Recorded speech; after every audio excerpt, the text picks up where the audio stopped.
Voilà, connectez-vous. C'est pas pour durer. Voilà. Draman.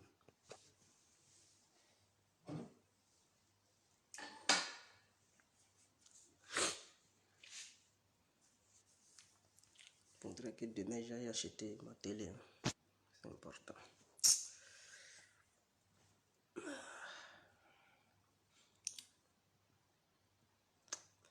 Bon, bonsoir à tous et à toutes. Voilà, ce n'est pas pour durer. Je suis l'incontournable guerre complet tout terrain, l'homme dont on parle, qui n'a pas frotté, l'homme qui ne marche pas, c'est mon boubou, c'est ma pérille devant la ville, l'homme n'est rien gouverneur italien, docteur Mondana, Bévan, Boubou, n'est-ce pas, pour les 5 plaindre, el padrino Camari de Zo. Alors, j'ai une information capitale à vous faire passer ce soir. Voilà, en Côte d'Ivoire, parce que ce Mogosignon-là, nous ne comprenons pas sa manière, sa façon d'agir en fait. Ce monsieur, il devient danger. Et avant de commencer, avant de dire réellement le problème pour lequel je fais ce petit direct, parce que ce n'est pas un direct qui va durer, j'appelle tous les Ivoiriens, toutes les Ivoiriennes de bonne moralité, les Ivoiriens à se mettre ensemble, parce que l'heure n'est plus à la division. Ce n'est pas une question de dire lui là a fait ça hier, lui là n'a pas fait ça, lui là est saint, lui là n'est pas saint. Non, ce n'est pas ça. On a déjà dépassé ce stade. L'histoire de la sainteté est déjà passée. Tous les Ivoiriens doivent se mettre ensemble, lutter pour chasser ce Mogossi Draman, ce Dramino qui a pris notre pays en otage. On doit le chasser par tous les moyens en 2020. C'est de ça qu'il s'agit. Les guéguerres militaires sont de côté. Ceux qui disent Soro n'est pas bien, ceci, ce n'est pas le moment de dire Soro n'est pas bien. Soro est bien, Soro n'est pas bien, peu importe. Mettons-nous ensemble. On va libérer ce pays-là. On va chasser l'étranger qui est Draman. Et entre nous, filles et fils de Côte d'Ivoire, on va maintenant discuter, s'asseoir et discuter autour d'une table afin de trouver une solution. Mais on n'a même pas encore réussi à chasser ce Mogossi Draman. Et on est là, on fait des guéguerres entre nous. Donc Ouattara, ça veut dire il réussit à nous diviser. On dit il faut diviser pour mieux régner. L'heure n'est plus à la division, l'heure est à la coalition. Donc toute personne de bonne moralité, je vous prie réellement d'enlever cette haine que vous ressentez vis-à-vis des autres. Nous comprenons que le passé est récent, c'est un passé proche, et donc dans un futur très proche aussi, mettons-nous ensemble dans le présent actuel pour pouvoir dégager Ouattara. Est-ce que vous comprenez? Alors, vous ne savez pas certaines choses qui se passent en Côte d'Ivoire aujourd'hui.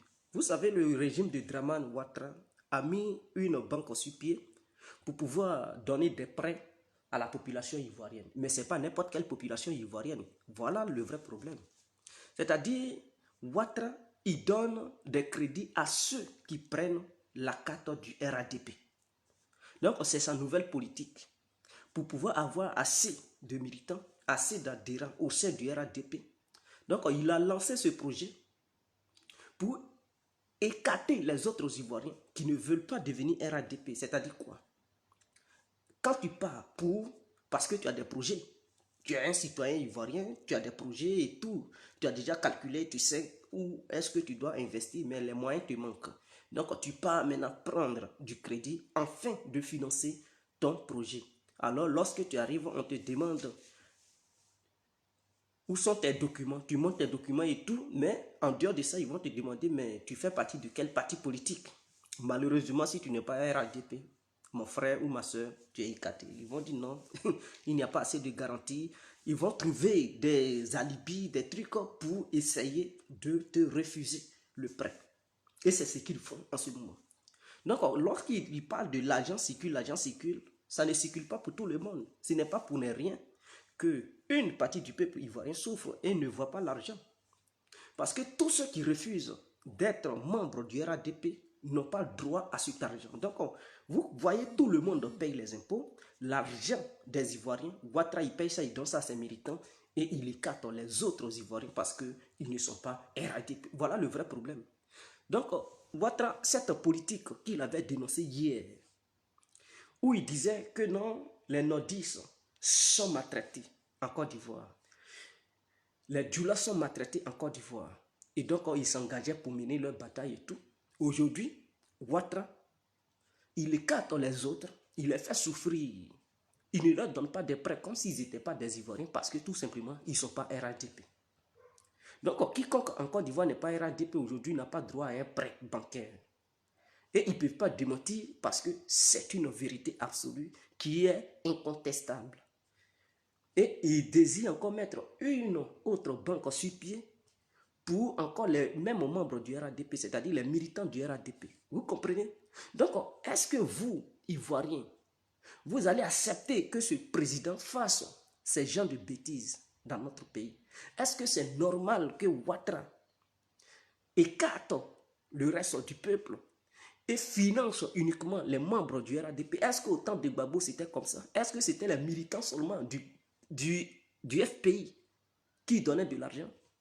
Non. Aucun autre président n'a jamais fait ça en Côte d'Ivoire. Il n'y a que Draman qui a mis ce système sur pied dans le but d'obliger le reste. Parce que si tu veux avoir un prêt, mais il faut devenir RADP. Si tu n'es pas RADP, tu ne mérites aucun crédit.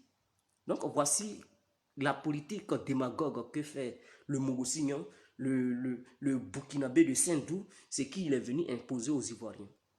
Et les militants moutons du RADP l'acclament. Ils sont heureux.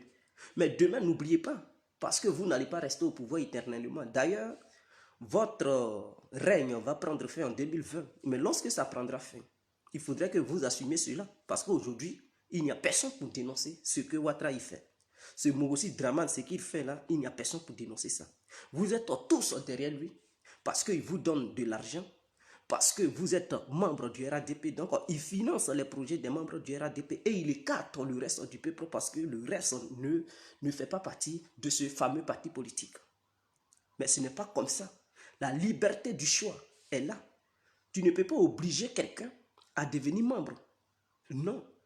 C'est par rapport à tes projets, tes actions et la cohérence vis-à-vis de la population que ce même peuple fait le choix de suivre, d'adhérer au sein de ton parti ou ne pas adhérer. Mais il ne s'agit pas d'obliger les gens et les contraindre à travers l'argent pour pouvoir, coûte que coûte, venir au sein de ton parti politique. Voilà le danger. Donc, j'étais là à alerter la population ivoirienne, dénoncer cette politique que Ouattara a mis sur pied. Mais en même temps, je demande à cette même population d'appliquer une stratégie rusée. On appelle ça la stratégie rusée, c'est-à-dire quoi? Prenez les cartes du RADP. Mes frères, sœurs, allez-y, prenez. Faites-leur croire que vous êtes membre du RADP. Allez-y prendre l'argent, allez-y prendre crédit. Le jour de la vote, allez-y voter autre candidat. Allez-y voter Soro et laissez Ouattara. Et c'est là il sera choqué, il sera étonné. Faites comme si vous êtes RADP, prenez leur carte et vendez-lui des illusions, vendez-lui des rêves. Il va penser qu'il a assez de militants. Il va donner des chiffres bizarres. J'ai 4 millions d'adhérents, j'ai 3 millions, j'ai 8 millions au sein de mon parti politique. Ne vous fiez pas à ça. Prenez l'argent, bouffez l'argent et ne votez pas à l'Assemblée. C'est clair. Lorsqu'il convoque ces réunions et tout, allez-y chanter là-bas. Faites comme si vous étiez membre du RADP. Le jour J, ne votez pas Draman. C'est clair. Le jour J, votez un autre candidat. Et Soro est le bon candidat. Votez Soro et laissez Draman. Il va comprendre que tout ce tapage qu'il faisait n'allait pas être bénéfique à sa propre petite personne, ce Burkinabé. Donc voilà, c'était pour dénoncer ça, sinon je ne comptais pas faire de vidéo ce soir. Mais Ouattara, ce qu'il fait, ce n'est pas bien. Cette politique n'est pas bien. Créer une banque spéciale pour tes militants, ce n'est pas bien. Or, l'argent là, ça n'appartient pas aux militants du RADP. Ça appartient à tous les Ivoiriens de Côte d'Ivoire. Parce que tout le monde paye les impôts. Les richesses de la Côte d'Ivoire n'appartiennent pas seulement aux militants du RADP. Alors, si on veut aller en profondeur, même les richesses, d'où viennent les richesses? Souvent, ça ne vient pas des zones d'où viennent les militants du RADP. Les richesses, souvent, on trouve ça à l'ouest, au sud, au nord, à l'est, au centre, et je ne sais pas.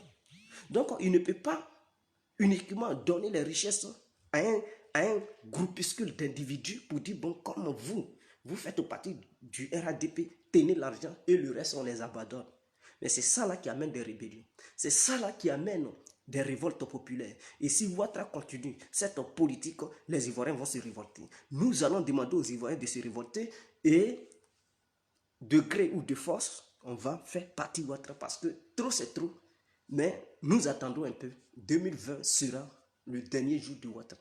Et d'ailleurs, lorsque Alassane Dramane Ouattara dit donnons le pouvoir à la nouvelle génération, lui, qu'est-ce qu'il appelle nouvelle génération? Les Amadou Gon Coulibaly, là, les vieux soulats, là, c'est ça, là, lui, il a pas on ne veut pas ces gens de trucs nouvelle génération. Parce que si c'est Amadou Gon Coulibaly, il pense présenter, il pense pouvoir imposer aux Ivoiriens comme futur président de la République. Si c'est lui, il appelle nouvelle génération. Mes frères, celui-là, quelqu'un même qui ne met pas encore sous qui dandine, qui ne met pas encore sous qui ne voit plus clair, ça là, c'est ça on appelle nouvelle génération. Nous n'en voulons pas. On ne veut pas ces gens d'individus. Nouvelle génération, ce sont les Sorodium, ce sont les Blégoudés. Et nous voulons une génération dynamique et non ces vieux sous-là que Ouattara il propose. Lui, il pense que nouvelle génération, c'est-à-dire, Ouattara, on ne sait pas quoi. Il pense que nous sommes dans un monde de 1960, c'est fini ça. Si c'est les Gon Coulibaly, vous appelez nouvelle génération, on ne veut pas ces gens. Les Adama Bitogo, ces gens-là, ils ne font pas partie de la nouvelle génération, c'est des vieux ça. D'ailleurs, des sous-là, des vieux qui ne savent même plus bien marcher, et nouvelle génération. C'est pas ça. Nous, qu'on attend, nouvelle génération, on pense à Guillaume Soro, on pense à Charles Brégoudé. C'est clair, il n'y a pas de débat. Alors, je profite aussi de cette antenne pour lancer un message à Jean Bonnet.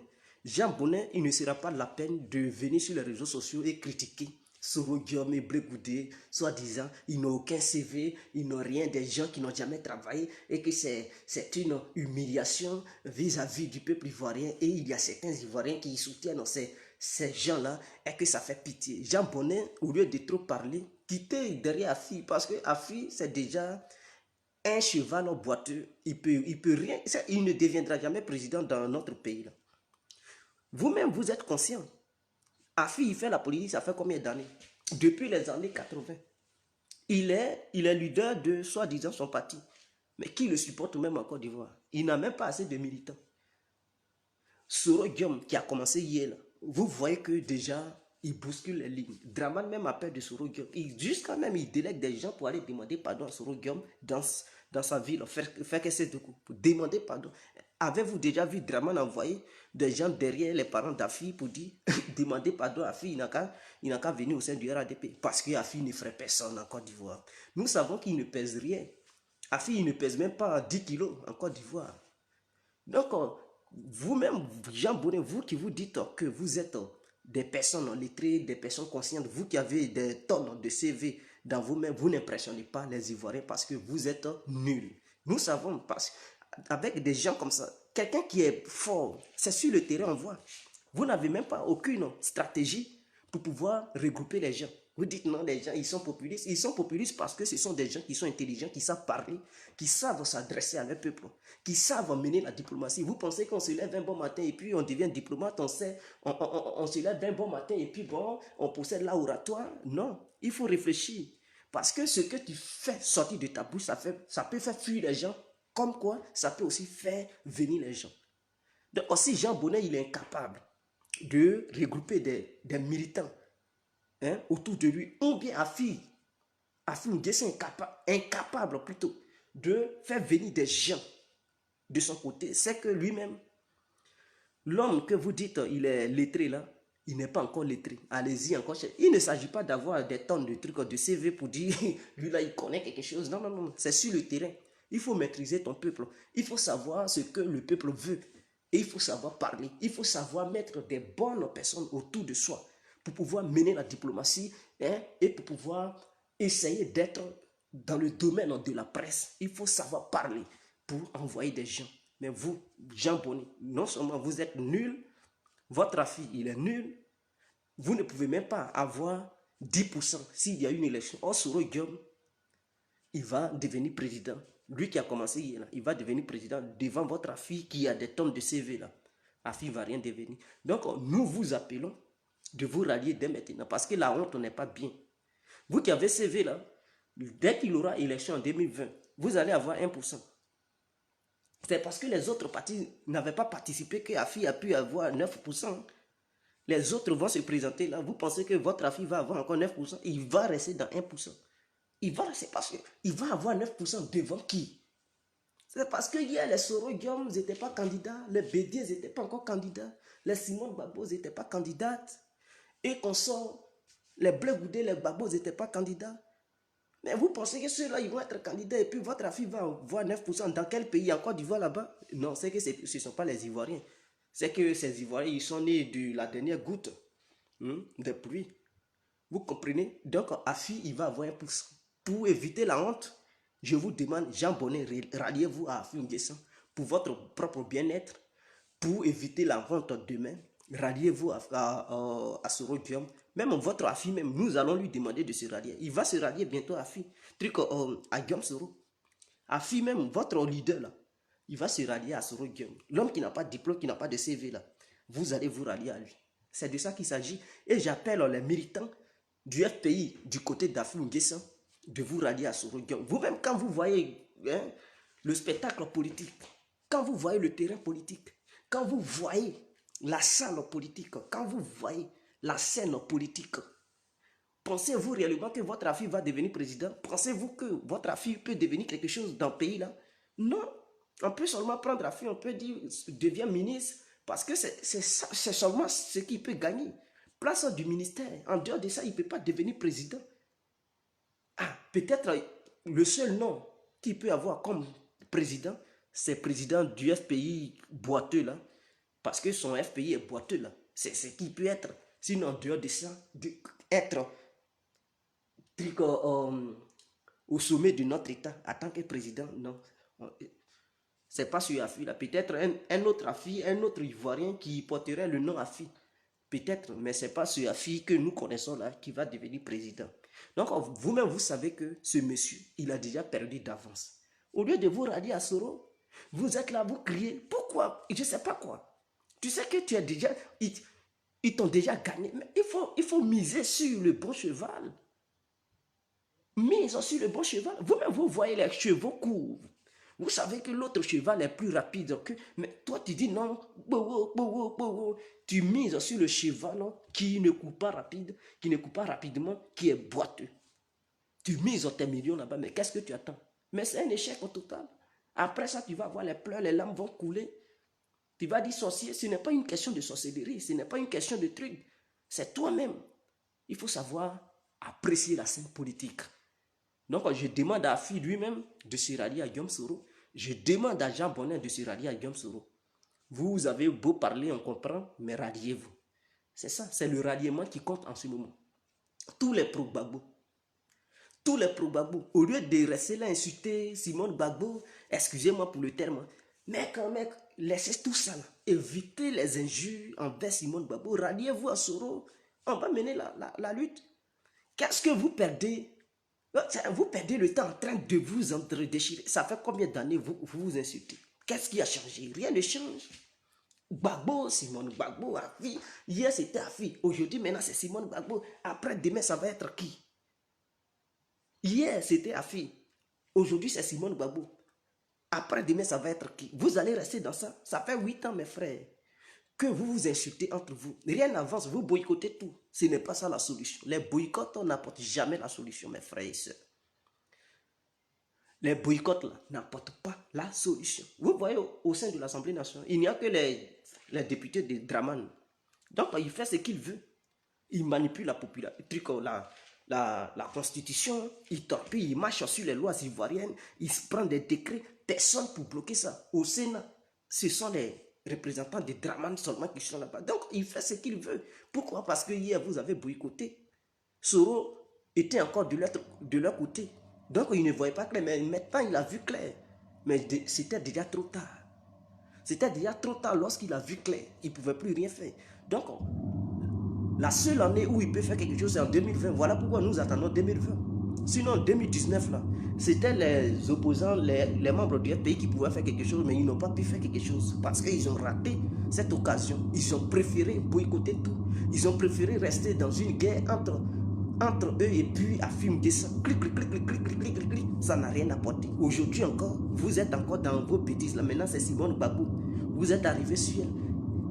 Voilà un qui se fait appeler Steve Biko qui est en Mauritanie là-bas, qui insulte Simone Gbagbo. Mais on dit, mais quels sont ces manières? Quel est ce comportement? Quel est ce comportement? Au lieu de rester dans les petits guéguerres, quittez là-dedans, venez derrière quelqu'un. Mettez-vous derrière Soro Guillaume. Lui au moins, il n'a pas une vision de vouloir coûte que coûte condamner Gbagbo. Peut-être vous lui reprochez des choses. Que hier, il avait trahi Gbagbo. Je comprends. Beaucoup, ils pensent comme ça. Hier, Soro avait trahi Gbagbo. C'est lui qui a fait que Gbagbo a été humilié. Et tout, vous avez ces pensées-là. Mais dans la vie, on se rachète. Vous n'avez pas vu Drogba qui s'est racheté devant le monde entier avec Kylian Mbappé. Où il avait refusé. Il dit ça fait 10 ans maintenant. Il avait refusé de prendre photo avec le petit. Maintenant, lors de la remise du ballon d'or, il a demandé à prendre la photo avec Kylian Mbappé. Et donc, il dit qu'il se rachetait. Dans la vie, on peut se racheter. Donc, Soro Guillaume, si hier, il savait que lui-même, il avait joué un rôle lors de l'arrestation de Gbagbo et tout. Gbagbo est parti. Maintenant, Ouattara, lui, il veut que Gbagbo soit condamné. Il veut que Blé Goudé meure. Gbagbo meurt là-bas. Lui, là, parce qu'il s'en fout d'eux. Soro Guillaume a compris. Il dit, bon, je vais me racheter. Et la seule façon de me faire aimer, la seule façon de me racheter vis-à-vis des Ivoiriens, c'est de me battre, prendre le pouvoir et ramener Gbagbo et Blé Goudé dans leur propre pays. Faire venir tous les exilés politiques, ainsi que les Ivoiriens qui sont partis, de leur demander de revenir dans leur pays et essayer de mettre un système sur pied pour recenser toutes les familles qui ont perdu quelqu'un lors de la crise et essayer de leur donner quelque chose.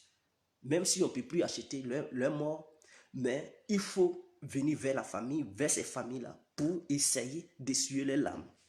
Et c'est comme ça, un système comme ça, il veut mettre sur pied. Mais vous ne voulez pas, vous ne voulez pas. Bon, vous voulez qu'il meure, Soro n'a qu'à mourir, c'est ça. Bon, supposons que Soro il meurt aujourd'hui.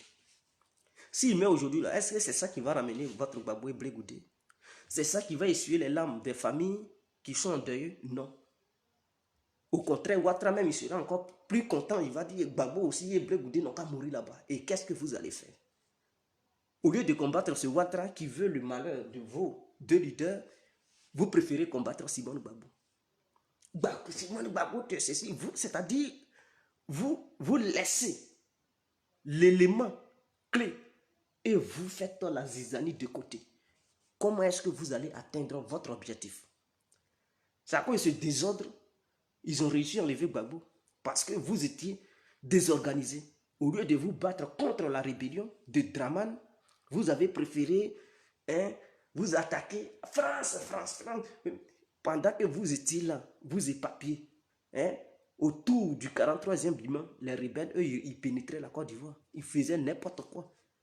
Et ils ont réussi à encercler toute la Côte d'Ivoire. Pendant que vous étiez là, criez France. Donc, vous êtes toujours distraits. Et c'est ça votre problème. Le problème des membres du FPI, ils sont distraits. C'est-à-dire, le combat qui est devant eux, là, ils laissent et puis ils s'en vont combattre ailleurs. Pendant ce temps, ceux qui devaient combattre, eux, ils avancent. Et c'est ça le vrai problème des membres du FPI. Ouattara qui est là et son régime, là, vous ne voyez pas. Ceux que vous devez combattre, vous préférez le laisser. C'est Soro Guillaume, vous voulez combattre. Combattons Soro Guillaume, on ne veut pas de lui. Vous combattez maintenant Soro Guillaume et Simone Gbagbo. Mais en les combattant, ce n'est pas Soro Guillaume qui prend les décisions. Ce n'est pas lui qui signe des courriers à la CPI pour dire maintenez-les là-bas. Lui, c'est fini. Il ne signe plus de courriers. C'est Ouattara qui a signé quelque chose comme hier pour dire non, qu'à les maintenir là-bas. C'est Ouattara qui cherche les gens. C'est Ouattara qui donne l'ordre au procureur de Côte d'Ivoire pour dire lui là, il a parlé, mettez-le en prison. C'est Ouattara qui signe des contrats, des gros contrats des différentes sociétés de Côte d'Ivoire. C'est Ouattara qui vend la Côte d'Ivoire. C'est Ouattara qui donne des pièces d'identité aux non-ivoiriens qui, eux, ils ne se sont pas encore fait intégrer en Côte d'Ivoire. C'est Ouattara qui fait toutes ces bêtises. Donc, si vous devez combattre quelqu'un, vous devez comprendre que Soro Guillaume, il ne prend plus de décision en Côte d'Ivoire et que c'est Draman. Mais vous laissez Draman, vous combattez Soro. Au lieu de vous, on dit, l'ennemi de mon ennemi devient mon ami. C'est clair. Donc, Ouattara est votre ennemi. Bon, si vous pensez que Soro était votre ennemi, et maintenant Soro est devenu l'ennemi de Ouattara, faites une coalition avec Soro pour combattre. Mais c'est ce que les grandes puissances du monde font. C'est ce que les grandes puissances du monde font. Pendant que les Américains vous font comprendre que non, ils sont contre un combat du terrorisme, et vous êtes leurs amis, ils passent derrière vous. Mais est-ce que les terroristes ne tuent pas les soldats américains, les soldats français? Ils les tuent, mais bien sûr, ils coopèrent avec eux pour pouvoir atteindre un objectif précis et concis. Parce que s'ils refusent de coopérer avec eux, ils ne peuvent pas souvent atteindre leurs objectifs. Mais cela ne veut pas dire que les terroristes souvent ne tuent pas leurs propres hommes. Ils tuent leurs propres hommes, mais ils sont obligés de coopérer quand même avec eux. Et c'est ça, quand tu veux atteindre quelque chose, il faut souvent coopérer avec ton ennemi pour atteindre cette chose. Mais si tu refuses de coopérer avec ton ennemi, tu sais que cette chose pour l'atteindre, ce n'est pas facile, tu ne peux pas. Donc si vous-même, vous combattez encore Soro Giom et que vous l'affaiblissez, pendant ce temps, Ouattara, lui, il demande pardon parce qu'il sait. Ouattara, il sait. Si Ouattara, il envoie des gens à faire quelque chose pour demander pardon à Soro, pour dire Soro, reviens, reviens. Il sait pourquoi il demande pardon. Parce qu'il sait que si Soro devient votre allié, c'est fini. Lui-même, il sait que ce n'est pas bon pour son pouvoir, pour son régime. Donc, il fait tout pour détourner l'intention de Soro Giom. Il fait tout pour récupérer Soro Giom. Vous, qu'est-ce que vous faites? Au contraire, au lieu de dire Soro, viens, il n'y a pas de souci. Hier, c'était un truc, mais on n'a qu'à régler nos problèmes. Après, on s'assoit d'homme à homme, on va causer. Pour récupérer Soro, non, vous ne voulez pas, vous le combattez. Bon, si Soro, il rejoint maintenant Ouattara, qu'est-ce que vous allez faire en 2020, là, vous allez faire quoi? Imaginons que Soro Giom dit, bon, je me retourne au sein du RADP. Vous, les membres du RPI, vous allez faire quoi? Bédié, il ne pourra rien faire. Je sais qu'il a des militants PDCI, mais il suffit que Ouattara, ce même Ouattara, il triche les élections en 2020. Bédié va parler, il va dire, le vieux, il menace le vieux. Le vieux, il va dire quoi? Il va se taire, il va se calmer tout de suite. Le RPI ne peut pas militer. Si les membres du RPI militent, Ben Souda, si jamais vous foutez la merde, nous condamnons Laurent Gbagbo parce que ce sont ses militants. Qu'est-ce que vous allez faire? Vous êtes entre un piège, être dans un dilemme. Et donc, du coup, vous serez obligé encore de laisser Ouattara faire. Et si vous êtes têtu pour faire n'importe quoi, mais ils vont condamner Gbagbo. Donc, vous leur donnez des arguments pour le condamner. Est-ce que vous comprenez? Ils vont dire c'est au nom de Gbagbo que vous agissez. Et donc, toutes les responsabilités vont venir sur lui. Donc, voici le vrai problème. Alors, au lieu de rejeter Soro, je pense que vous devez accueillir Soro. Vous devez même dire à Soro, viens de notre côté.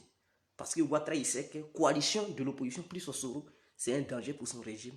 Et il sait ce que le Soro a comme courage. Il sait que Soro, quand il veut quelque chose, il est déterminé, il va jusqu'au bout. Ouattara, il le connaît. C'est vous qui ne le connaissez pas. C'est vous qui ignorez Soro Giom. Ouattara, il connaît le petit. Il connaît Soro. Il sait que quand Soro Giom dit je veux ça, quel que soit, il est déterminé, il va jusqu'au bout. Ouattara, il connaît ses compétences. Voilà pourquoi il pleure. Il ne veut pas que Soro soit dans le groupe de l'opposition jusqu'à ce que les élections aient lieu. Donc, il fait tout. Il lui propose de l'argent. Vous ne savez pas. Il propose de l'argent à Soro, il s'en va. Il fait tout pour récupérer Soro. Mais Soro, il ne veut pas, il résiste. Maintenant, si vous le combattez là, et qu'il voit que vraiment, il est venu chez ses frères, avec qui il ne s'attendait pas hier, mais ses frères ne l'ont pas reçu, ils l'ont chassé par rapport à soi-disant son passé. Mes frères, il sera obligé de repartir chez Draman. Et s'il repart chez Draman, il ne va plus encore vous faire cadeau. Il ne va plus vous faire cadeau. Et si Draman part, Draman va dire Soro, il faut 2025 là, soit là. Vous pensez encore que vous allez vouloir négocier un Soro? C'est là maintenant, il va dire, hier j'étais parti vers vous, vous m'avez chassé, je ne négocie pas. Gbagbo, tout ça, ils ne viennent pas. Et c'est-à-dire, là, il va donner la Côte d'Ivoire sur un plateau d'or aux Français. Et qu'est-ce que vous allez faire? C'est pour pleurer, pleurer, et puis ça ne va nulle part. Il va encore vous mater, et puis ça ne va nulle part. Donc, je pense que la bonne réflexion dirait de ne pas chasser Soro, récupérer Soro, lutter avec Soro, allez-y ensemble avec Soro, enlever Ouattara au pouvoir. Vous allez gouverner le pays, faire un gouvernement d'union, il aura la vraie paix en Côte d'Ivoire. Toutes les familles qui ont perdu un être humain, en commençant au nord, au sud, l'est, l'ouest, en passant par le centre, ils vont recenser toutes ces familles, les récompenser. Si ces familles doivent avoir un salaire chaque fin du mois, jusqu'à ce que la Côte d'Ivoire prenne fin, il faudrait que cela ait lieu. Il faudrait que cela voie le jour. On peut mettre un système pareil sur pied. On recense tout le monde et on donne un peu d'argent à ces familles. Ceux qui sont morts, s'ils ont laissé des enfants, on donne l'argent à leurs enfants. Et tout ça, ça peut régler la crise. Mais vous combattez de mal en mal. Vous dites, vous voulez la paix. Mais si on ne pardonne pas, il n'y aura pas de paix. Il faut toujours un pardon. Vous parlez de justice, mais la justice, on peut la faire en récompensant à ces familles endeuillées. C'est aussi la justice, ça a été fait sous un autre plan, ou bien sous une autre forme. Tout ça, ça fait partie de la justice. Mais c'est lorsque vous les abandonnez que c'est mauvais. Mais il faut les réunir et puis les aider. C'est-à-dire, vous avez réparé l'injustice. Au lieu de donner de l'argent à ces familles qui ont été endeuillées, qui ont perdu leur truc, vous préférez donner ça aux mutins qui, eux, ont tué. C'est ce qu'on appelle de l'injustice. Donc, à vous de réparer l'injustice. Donc, pour réparer ça, il faut plutôt faire la justice. Et donc, cette justice nous demande de récompenser les familles qui ont perdu leurs enfants, leurs parents en Côte d'Ivoire lors de la crise. C'est ce qu'on appelle de la vraie justice. La justice, il ne s'agit pas de condamner coûte que coûte des gens. Non, on peut faire la justice sous plusieurs formes. La justice, c'est un mot. Mais dans ce mot-là, il y a plusieurs branches. Donc, c'est à nous maintenant de déterminer la branche qui nous arrangera, qui va nous arranger. C'est cette branche que nous allons suivre, c'est cette voie que nous allons suivre. Ceux qui suivent la voie de la condamnation coûte que coûte, de la tuerie, ça c'est un autre cas. Mais on peut aussi choisir une autre voie de réparer les choses, sans vouloir la mort de qui que ce soit, sans vouloir la condamnation de qui que ce soit. C'est aussi une manière de rendre la justice au peuple. Donc, c'était l'incontournable bien compris. Je vous remercie, ce n'était pas pour durer. Vive la Côte d'Ivoire, vive les Ivoiriens, vive Sorodium en ensemble.